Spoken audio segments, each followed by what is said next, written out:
Thomas, lorsque l'on construit des maisons en bois, forcément, il faut de la matière première. Et la matière première, la voici. Les bois viennent d'où? Alors les bois viennent d'un peu partout en France, voire même d'autres pays. Donc là, on peut retrouver essentiellement des bois massifs Oui.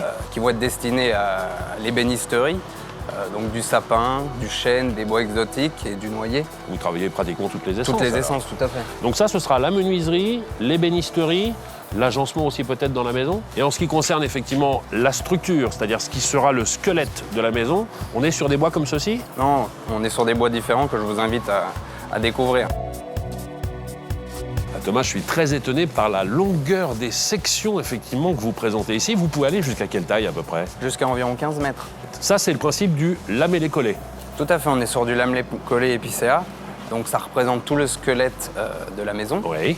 Chaque charge est destinée à un client. On peut constater 2 clients différents. Donc une lasure plutôt ton bois brossée, parce qu'on a une machine de brossage, pour donner un côté plus rustique. Et une maison lasure opaque, donc noire en l'occurrence, qui va être beaucoup plus contemporaine. Tous les éléments que l'on voit ici, c'est vraiment la structure de la maison, y compris la toiture? Non, alors la toiture et les panneaux de façade donc, sont préfabriqués dans un atelier dédié à ça, Oui. où on va incorporer donc, l'isolant, les fenêtres de toit, le bardage également posé en atelier. C'est-à-dire qu'une fois arrivé sur le chantier, c'est beaucoup plus rapide à poser, à mettre en place. Tout à fait, c'est très rapide. On a environ 3 semaines pour être hors d'ordre. Ah, ça, c'est un temps record quand même. Hein. C'est un temps record. Est-ce que ça comprend l'installation des gouttières et l'assurance de l'étanchéité de la maison? Également, qui là sont posés, donc préfabriqués et posés par les mêmes personnes, donc les zingueurs, Oui. donc qui plient en atelier et qui posent une fois sur place. Vous faites tout de A à Z. Tout de A à Z. Allons voir ce qui se passe à l'intérieur. Là, Thomas, on est vraiment dans le royaume de la haute technologie. Le bois va arriver ici, non travaillé. Et ensuite, je vois qu'il y a des schémas, il y a l'ordinateur. Qu'est-ce qui se passe exactement? Voilà, alors tout est préalablement saisi en bureau d'études, puis envoyé directement sur cette commande numérique. Donc avec un plan axonométrique, chaque pièce est numérotée. Oui. Et l'opérateur peut, en fonction des numéros, envoyer les pièces en machine. Parce que la particularité, c'est que toutes les pièces qui vont sortir ne seront jamais les mêmes. Puisque chaque produit est personnalisé, il y a à chaque fois, bien sûr, un travail sur chaque section de bois qui est opéré différemment. Un travail spécifique en fonction du cahier des charges du client, préalablement. D'accord. Ensuite, tout est numéroté, mémorisé, dirons-nous. Et ça passe ensuite dans cette seconde machine. Qu'est-ce que c'est exactement? Alors cette machine, donc c'est une première en France, donc on a associé une machine de taille et une machine de traitement. Oui. Donc les bois de structure, une fois taillés, sortent, sont transférés et passent dans cette ligne où il y a un traitement par aspersion qui est fait. Donc on a l'insecticide, le fongicide et le côté hydrofuge qui est fait par cette aspersion, Y compris la peinture? y compris la peinture. Combien de tonalités proposez-vous? Environ 6, Oui. et après, cas par cas, en fonction du client, une demande spécifique, on peut adapter nos couleurs. Bien sûr. Est-ce que des tests de résistance ont été opérés justement sur ces sections poteau-poutre? On a réalisé une maison à l'échelle 1,5, Oui. qu'on a testé sur une table sismique au FCBA à Bordeaux. Et il se trouve que les résultats sont très très bons, puisque les structures ont tenu à plus de 2 fois le séisme de Kobe. Ah oui, c'est plutôt rassurant. C'était une première mondiale en ce qui concerne la construction au poteau-poutre? Exactement, une première mondiale avec ce système constructif. Des machines de haute technologie, je l'ai évoqué.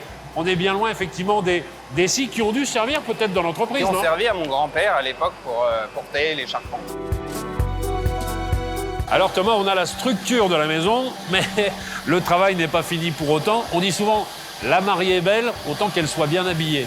Alors qu'est-ce qui se passe ici exactement? Donc ici, on est sur la partie vraiment menuiserie extérieure. Oui. Donc avec un centre d'usinage dernière génération, une ligne de finition pour le traitement et la couleur derrière. Donc on est capable de faire de la menuiserie classique en 69 mm, de la menuiserie passive en 92. Pour le triple vitrage. Le triple vitrage, tout à fait. Et de la menuiserie à profil à l'ancienne, mouton gueule de loup, pour les travaux de rénovation, bâtiments historiques. Parce qu'on ne travaille pas que pour la construction neuve, on peut être également sur la restauration ici. Tout à fait, de la rénovation, aussi bien en menuiserie qu'en charpente. On continue à s'intéresser à la garde-robe de la maison avec le travail que vous pouvez effectuer en ébénisterie. Voilà, Ça, c'est vous qui le réalisez? l'ébénisterie. C'est vraiment du massif. C'est essentiellement réalisé en bois massif, comme ces chevets, ces portes intérieures. On peut réaliser des plafonds, des boiseries, toute la décoration intérieure sur la partie bois massif. Le bois maîtrisé, encore une fois, de A à Z, dans les différents ateliers. On continue la visite. Qu'est-ce qui se passe là-bas exactement? Alors de l'autre côté, c'est la partie agencement, donc réalisée en mélaminé, en stratifié, voire éventuellement en bois massif.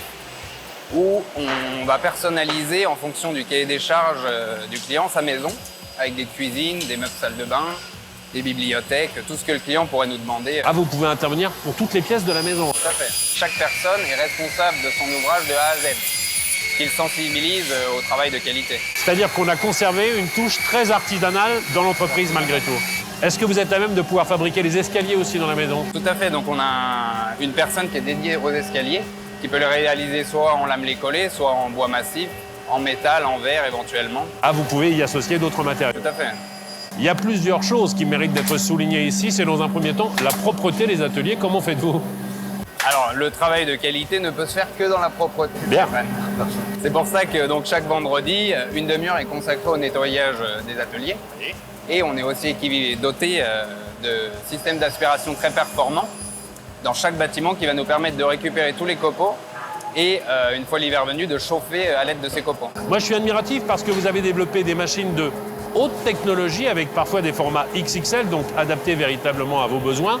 Mais vous n'avez jamais oublié cette fibre artisanale qui plaît au plus grand nombre. Exactement. Durant 60 ans, on a su évoluer dans l'air du temps, tout en gardant ce côté artisanal d'une entreprise familiale. Et c'est tout à votre honneur. Merci beaucoup, Thomas. Merci à vous. Merci.